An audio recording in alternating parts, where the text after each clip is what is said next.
नमस्कार. मी प्राध्यापक डॉक्टर सतीश कदम. आपण पाहतात गाळीव इतिहास. आजचा आपला विषय आहे स्वदेशी कारचा पहिला कारखाना सोलापूरच्या उद्योगपतीचा आहे. 50 वर्षापूर्वी एक म्हण होती, अँबॅसेडर पुढाऱ्यांची आणि फियाट अधिकाऱ्यांची, उद्योगपतींची. तर त्याच्यानुसार या भारतातली जी पहिली स्वदेशी कार आहे भारतामध्ये तयार झालेली, तर ती आहे फियाट. आता या फियाट म्हटल्यानंतर त्याचं आपल्याला लॉंग फॉर्म काय आहे, तर ते आहे फॅब्रिका इटालियन ॲटोमोबाईल टोरिनो. ही इटालियन कंपनी मग भारतात कशी आली याचा ज्यावेळेस विचार आपण करतो, तर याच्याकरता हे आणण्याचं काम केलं या भारताचे, ज्याला वाहतूक क्षेत्राचे जनक, फादर ऑफ ट्रान्सपोर्टेशन म्हटलं जातं, ज्यांनी भारतामध्ये पहिला विमान कारखाना काढला, ज्यांनी भारतामध्ये जहाज निर्मितीचा पहिला कारखाना काढला आणि ज्यांनी भारतामध्ये कारचा पहिला कारखाना काढला, तो आहे सोलापूरचा वालचंद ग्रुप. तर जे सेठ वालचंद जे होते, तर यांनी 1939 पासून आपल्याला भारतामध्ये कार उत्पादन करायचं आहे अशा प्रकारची योजना आखून युरोपला तसे दौरेही केले होते. तर त्यांना जी साथ होती, मार्गदर्शन होतं, सर विश्वेश्वरय्या यांनी त्याला फार मोठ्या अशा प्रकारचं मार्गदर्शन केलं. आणि साहजिकच आहे, त्यांच्या असणाऱ्या कामाला, त्यांच्या प्रेरणेला या ठिकाणी यश आलं. आणि शेवटी ही जी फियाट कंपनी आहे इटलीची, आणि त्याच्याचबरोबर त्याचं कोलॅबोरेशन असणारी क्रायस्लर कंपनी अमेरिका यांच्याशी करार केला. आणि तो करार झालेला आहे. प्रत्यक्षात कंपनीची इथं नोंदणी झाली 27 जून 1944ला. त्याचा ID नंबर आहे 4208. आणि भागभांडवल उभा केलं 30 कोटी रुपयाचं. याच्याकरता मुंबईजवळ कुर्ला या ठिकाणी 87 एकर जमीन कारखान्याकरता खरेदी करण्यात आली. सुरुवातीचे जे भागीदार होते त्याच्यामध्ये हा वालचंद ग्रुप आहे, तुळशीदास किलचंद आहेत आणि मूलराज खटाऊ हे पार्टनर 5-5-2 म्हणजे याप्रमाणे त्यांची जी टक्केवारी असेल ती तिथं राहिली. आणि अशा रीतीने एकंदर 1951 साली फियाट 1100च्या रूपानं पहिलं भारतातली स्वदेशी कार आपल्या रस्त्यावर आली. आता त्यावेळेला आपल्याला आश्चर्य वाटेल की याच्यामध्ये ही जी काही फियाट कार होती 1100 मॉडेल, तर याचं वैशिष्ट्य काय होतं की त्याचं जर मॉडेल आपण बघितलं, पाठीमागून असं दुमडलेलं किंवा पाठीमागून असं ज्याला आपण टेपर म्हणतो, उभट अशा प्रकारचं. आत्ताची जी फियाट आपण पुढं पाहतोय ती अशी सरळ होती, ही वाकडी अशा प्रकारची किंवा गोलाकार पाठीमागून होती. त्यामुळं लोकांनी त्याला फियाट डुक्कर नाव ठेवलं होतं. म्हणजे हे एक विनोद त्या कालखंडामध्ये घडलेला आपल्याला दिसतोय. तर साहजिकच आहे, 1955 पासून कंपनीनं स्वतःचा, पुन्हा त्यानंतर इंजिन, स्पेअर पार्ट हे सर्व काही बनवायला सुरुवात केली. 1951ला या देशामध्ये पहिली कार जी आली, साधारणतः तिची किंमत 9,000च्या आसपास राहिली. एक किंमत जे काही कार असेल ते या देशामध्ये आता हळूहळू करून लोक खरेदी करायला लागली. हे होत असताना 1957 साली आपण जर बघितलं तर कंपनीनं 55,000 कार त्यावेळेस तयार केलेल्या होत्या. जोडीला आता अँबॅसेडर आलेली होती. अँबॅसेडर आल्यानंतर तरी सुद्धा पहिली पसंती सर्वसामान्यांची राहायची ती म्हणजेच फियाटला. कारण आपण 1970चा जर आपण आढावा घेतला, 1970 ते 1980 हा 10 वर्षाचा कालावधी फियाटसाठी सुवर्ण काळ होता. भारतातल्या प्रत्येक 4 कार मागं 3 कार मागं एक फियाट होती. म्हणजे एवढं भयानक अशा प्रकारचं ह्या फियाटचं होतं. आणि त्यामुळं ज्यावेळेस आपण फियाटचा आणि अँबॅसेडरच्या किमतीचा आढावा घेतो, तर अँबॅसेडरची 1970ला किंमत 20,500 होती आणि प्रीमियर पद्मिनीची किंमत 18,200 होती. म्हणजे असाही आपल्याला या असणाऱ्या प्रीमियर पद्मिनीचा जो काही कालखंड किंवा याचा असणारा आढावा त्या ठिकाणी दिसतोय. आणि एक आपल्या राजकारणामध्ये, उलथापालथ राजकारणामध्ये आणखी एक विषय झालेला आहे.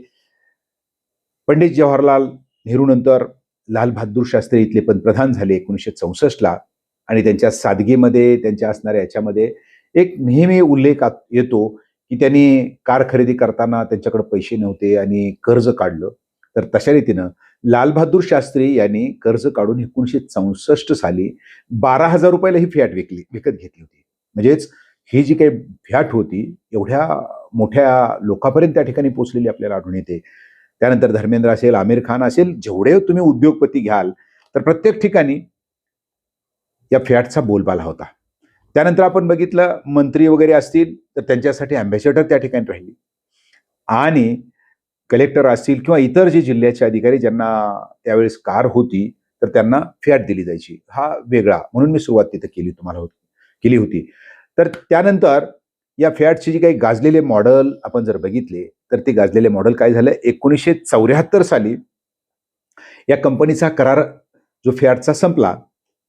त्यामुळं आता कंपनीनं आपलं पाल नाव ठेवलं. म्हणजे जर आपण जुन्या जर कार बघितल्या पाल तर प्रीमियर ऑटोमोबाईल लिमिटेड म्हणजे स्वतंत्र अशा प्रकारची ह्या वालचंद ग्रुपची कंपनी त्या ठिकाणी राहिली आणि स्वतंत्र त्यांचं उत्पादन या ठिकाणी सुरू झालं.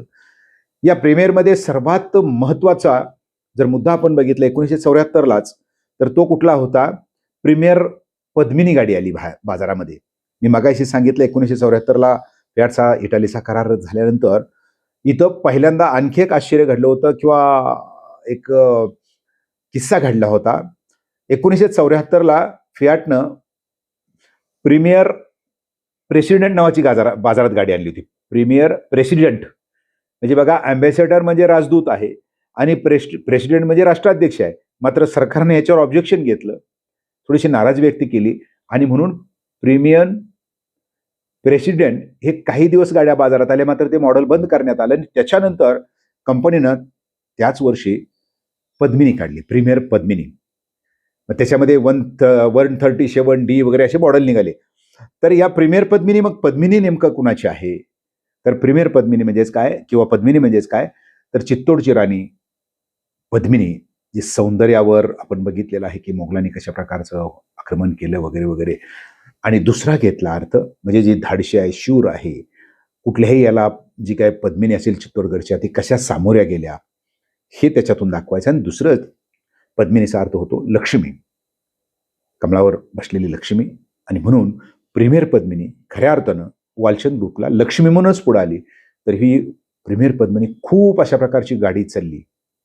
आणि हे चालत असताना 1996चा ज्यावेळेस आपण आढावा घेतो तर त्यावेळेला आपल्याला दिसतं 1996ला कंपनीकडं 2,90,000 गाड्यांचं बुकिंग झालं होतं.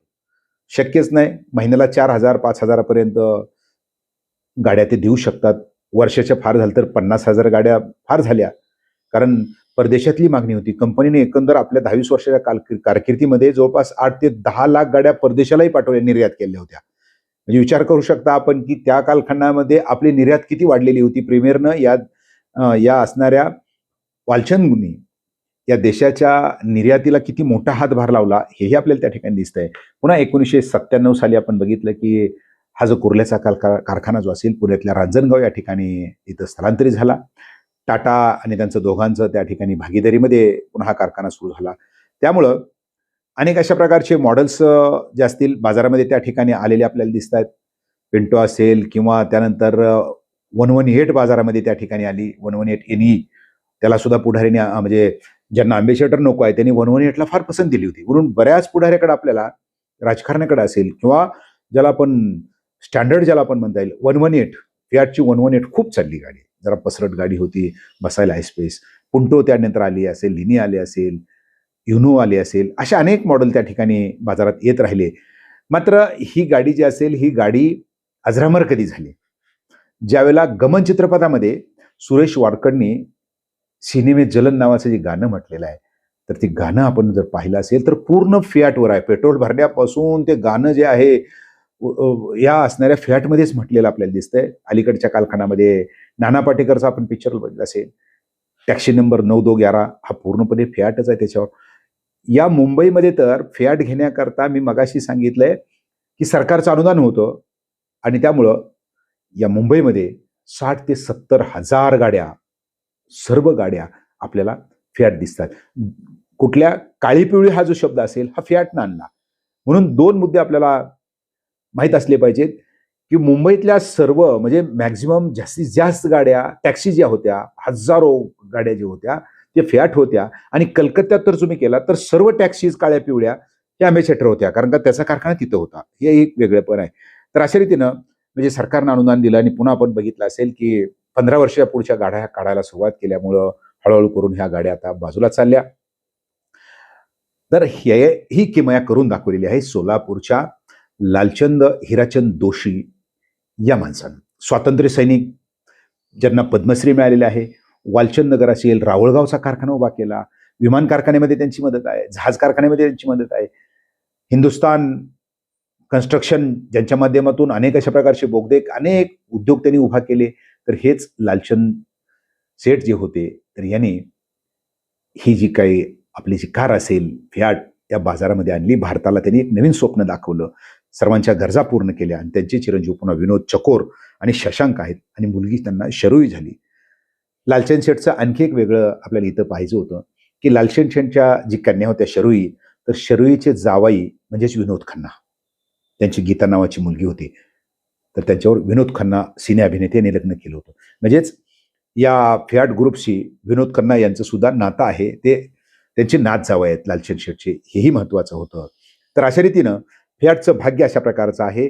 या कारला 9 वेळेला European car of the year नावाचा किताब मिळाला होता. आणि जाता जाता आपण पाहिलं, मी सुद्धा फियाट प्रेमी आहे. प्रीमियर किंवा फियाट पद्मिनीचा मी सुद्धा ओनर आहे, मालक आहे. कारण माझ्याकडे सुद्धा 2000 साली MH13F0978 कार होती. मग त्यामुळं त्या फियाटचं प्रेम मलाही माहीत आहे. मलाही भरपूर अशा प्रकारचं जे काही मिळालं असेल ते फियाटनं दिलं. तर अशा रीतीने एकंदर या देशातला पहिला कारखाना जो असेल, या भारताला पहिली कार देण्याचं काम या सोलापूरच्या वालचंद ग्रुपनं केलं. हा भाग या ठिकाणी महत्त्वाचा आहे. हा व्हिडिओ आपल्याला कसा वाटला निश्चित सांगा, लाईक करा, शेअर करा आणि जे नवीन आले असतील त्यांनी सबस्क्राईब करा. खूप छान व्हिडिओ आपल्याला असेच येत असतात. पाहत रहा घाळीव इतिहास.